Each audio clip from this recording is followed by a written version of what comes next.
అదే నమస్కారం. ఉదయాన్నే వీడియో ఏమిద్దామన్నప్పుడు అరే ఇది కరెక్ట్ కదా అనిపించింది. ఏం కరెక్ట్? జస్ట్ 2 నిమిషాలు క్లోజ్ చేస్తాం.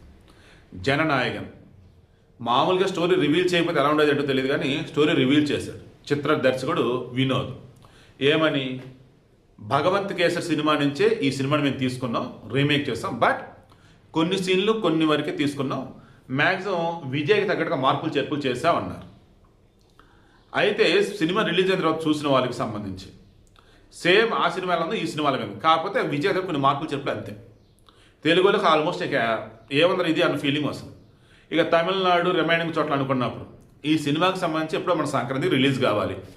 అయితే సెన్సార్ రిలేటెడ్ వచ్చేసి ఇబ్బందులు అయ్యి డిలే అయింది.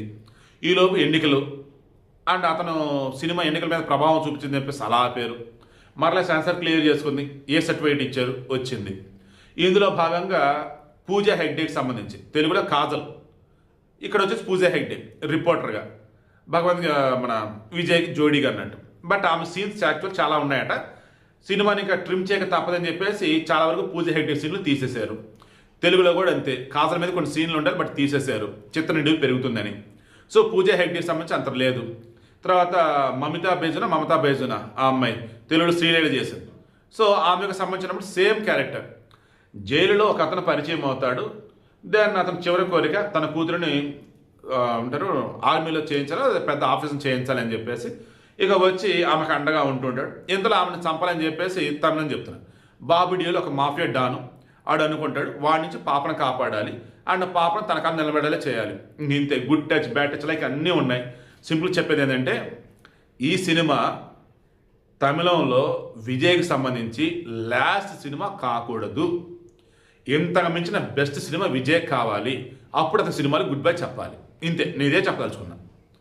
విజయ్కి సంబంధించి లాస్ట్ సినిమా అన్నట్టుగా సినిమాలు గుడ్ బై చెప్పాలన్నట్టుగా ఈ సినిమా అయితే యాప్ట్ కాలా, ఇంకా బెటర్ అన్నది కావాలి.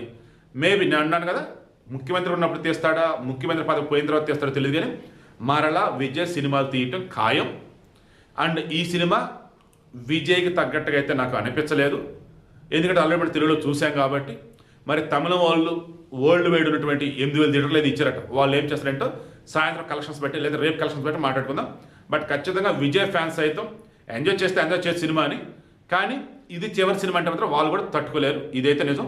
మీలో ఎవరైనా ఈ జననాయకం చూస్తుంటే మీరు చెప్పండి, ఇది విజయ్ చివరి సినిమాగా అంగీకరిద్దామా, లేదు ఇంకా కావాల్సింది ఇంకో బెస్ట్ మూవీ ఏదన్నా అని చెప్పేసి అంటారా? కింద కామెంట్లో చెప్పండి.